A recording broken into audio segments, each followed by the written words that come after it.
Hip hop since 1987. We're live here at ATL at the beautiful, beautiful Vanquish Lounge. And I'm here right now with one of the most powerful event coordinators in these United States. He goes by the name of Mr. Jacob York. I want to thank you very much for taking the time out of your busy schedule to meet with us. Big words. I mean, powerful in the USA. In the USA. I mean, I've done my research on you. I live here in Atlanta now, so I hear your name in the streets. Yeah. I hear your name in the streets of other cities and things of that nature. You've thrown parties for the likes of LeBron James, Lil Wayne, T.I., Kim Kardashian. The list goes on and on and on. So, you know, don't be modest. You are a powerful man. And being as though you're an event planner and you're kind of giving people happiness, you're presenting them with that happiness, that's a powerful thing. A lot of people don't have that power. Thank you. I gotta ask you, sir. You're originally from the New York area. We're down here in Atlanta. What brought you to this area? Well, I have family here actually. Okay. So I visited in the 90s, 1994. First time I came down here, I liked it. Okay. It seemed very underprogrammed. There wasn't a lot to do here. So I just said, oh, you know, it's time to really put something together. But I didn't move down here until 2001. But I came here a lot. I set roots, bought a house, did a bunch of events, you know, artists. But I come from the music business side of it first, not parties. Well, coming from the music business and now doing events and things like that, how does that differ? Do you feel as though you had an advantage knowing how artists work, knowing how entertainers work, coming from the music business? Yeah, I had an advantage because they were all my friends already. So a lot of these managers that are now managing big top artists, a lot of these artists that are new top artists, were the small guys, you know.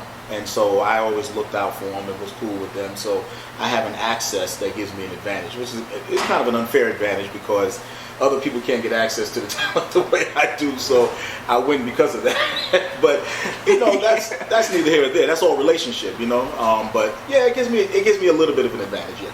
And understanding how our management works, having had a label, worked with the likes of the biggest artists in the music in the years in the 90s and part of 2000, I do understand what a manager looks for, what an artist looks for, how they like their events to look and all that. Yeah, I do.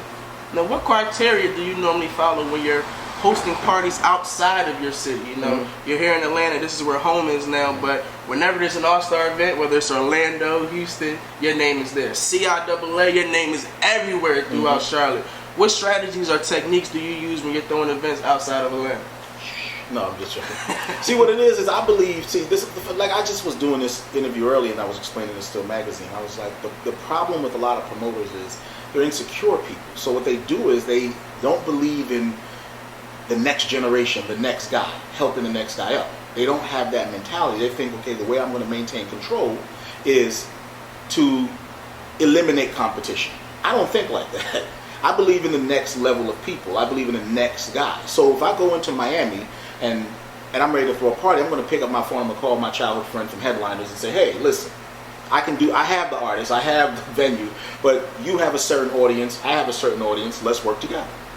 That's just how I am. So I believe in partnering with people, you know, and strategic alliances, and every city has somebody that's influential.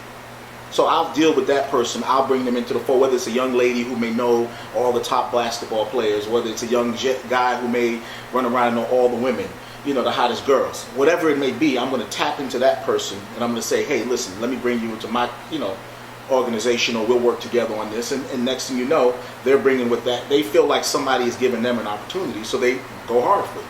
That's really what it is, because I'm getting older. I'm never going to be 21 again. In my mind, yeah, but not in reality. But there's another 21-year-old that's running around, you know, messing around with the right girls, messing around with the right guys, you know, and they can bring that new element to what I have going on, and that's how I keep relevant. Where a lot of other promoters are archaic, they've gone away because their philosophy is stop everyone from growing. You can't stop a revolution. You can't stop growth. It's going to happen regardless. So if you're still doing flyers and everybody else is on the internet, you can ignore the internet, but you're not going to stop the internet from becoming the most important way to market a party at some point. So eventually you're going to grow with it, or you're going to become a dinosaur. And me, I don't mind growing with it. I don't mind working with the next guys, you know. And that's just always been me. But that comes from being in the entertainment business for years and developing talent, finding the next talent, building the next rapper, you know. So I've done that for so many years, whether it's a promoter or identifying someone on Twitter who may have 20,000 followers in St. Louis, real followers, and that person is influencing them. You can tell by the way that person's following is, the parties, where they're at, how they're doing it, and tapping into that person and DMing them and say, hey, come meet with me. I'll come to St. Louis and sit down and talk to you. And so when I can go into St. Louis and do a big-ass tip event that 4,000 people come to because I've identified what you call pockets of influences within those cities, and I partner with them, and I build with them. And that keeps, and those guys are introducing Jacob York Presents to their audience, which only grows my brand, right? And I'm busting a check with them. I don't mind if their brand grows. I'm not an insecure person. I know in my city, in Atlanta, I can pick up my phone and send out a mass text, and I can put people in the building. So I'm not really concerned about whether you're going to take my shine. I'd rather bust bread with you. It's less work for me, right? That person in St. Louis is busting their ass because I'm giving them that opportunity to associate their name to the TI event or one of my events, so they go hard. So I can go city to city doing that, where other promoters are stuck pigeonholed in their city because they can't think anything past that. And then I have an unfair advantage with the fact that I come from. You gotta stop saying that. You gotta stop saying that's an unfair advantage. An advantage is just that. It's not fair. I'm being funny, but yeah, people always say, "How do you get all the artists?" It's just because I've known them since before they were successful. So people who are popping now, you know, a lot of the managers, I'm not going to say their names, but some of these artist managers used to work for me at some point, you know. Okay. So they've become the next generation of people that and they were like, Jacob always was good for me. Always good to me. Head of marketing of this label or that. They all were interns at one point when I was the man in the music business, you know. So, and I've always identified that person and helped to cultivate that person and grow their brand. And, you know, so people look at me and say, hey, when I pick up the phone and say, hey, we want to fuck with this guy. That's all. And I'm not afraid of change. Jumping out of the music industry, what was your big break into event coordinating? Like, what event did you throw where you know, when you found out you had a real niche at this, it was something you could be successful with? I thought I could be successful when I was like 14 years old. Okay. I was in Brooklyn. My first event I threw, my dad had an event hall, right? And my mom she liked videos, movies. So she had VHS. You know, very few people had VHS back then. It was the 80s. You don't know that. You're probably young. The VHS wasn't as commonplace as it was in the 90s, right? So we were one of the lucky families that had one. So what I did was my dad had an event hall. He had the screens and a projector. I went around the neighborhood and I did a movie night. Popcorn, hot dog, the whole thing. I made me $600 and some and I thought I was the man. I was about 14 years old. It's a lot for 14. I thought I was the man. You couldn't sell nothing to me. I had all the major damage and used I ever wanted. I was the man. You know what I'm saying? So, but that's where it began for me. What was the first event that you threw at an adult age where you realized, like, hey, this is it right here. I really have this niche? I don't know. Adult age. Let me think. Was it in Atlanta? No. I mean, because you got to understand, New York, I mean, I was a part of the Tunnel, and I did Speed on Thursdays. We set that off. I did Roxy's on Tuesdays, along with the time when I, used to have a label and, Little Kim and all that stuff. So it's kind of like it all kind of happened at one time. It's always kind of, so I've always had the weeklies. Like when I was in New York and I had the label, I had 5 parties a week. You understand? So to me, it wasn't like I knew anything particular. Going out of town was the most scariest part. But when I went to Philly and I did the first party at a place called Fever and it popped, I realized that it's not difficult. And that's when I started going out of town. Well, what was so scary about venturing off into a new market? Because in New York, I'm from Brooklyn, I'm born and raised, all I got to do is beat 40 people. You know what I'm trying to say? And they call back and say, this is my network of people was there. When you go into Philly, I might have knew 5 people in Philly. How many make 1,000 Philly people come out? You get it? But those 5 people knew 20 people who knew 20 people who knew 20 people. So I tapped into their network, right? And the difference is, like, and I would say what the unique thing about my events have always been over the years. And I've some of them have been the cookie cutter, but most of them have always been innovative. Like I remember when me and Jessica have been friends, Rosenboom, she had a company called Stress Entertainment. We've been friends. We were partners for years. I was the silent partner, right? Started Roxy's, and they gave us a Tuesday night. And I was like, we sat there at that party and we said, you know what, we don't want to do Roxy like a regular hip hop party, because we got Speed on Thursdays, we got Carbon, we got all these clubs we were doing, and I was like, let's do this different. And what we did with this was we brought roller skating back to the Roxy's, right? So when I booked talent, like I remember JD was hot at the time, and he had the big album, the first album, right? He was hot, and I booked him, and he thought I was booking him to actually perform, and I booked him a DJ.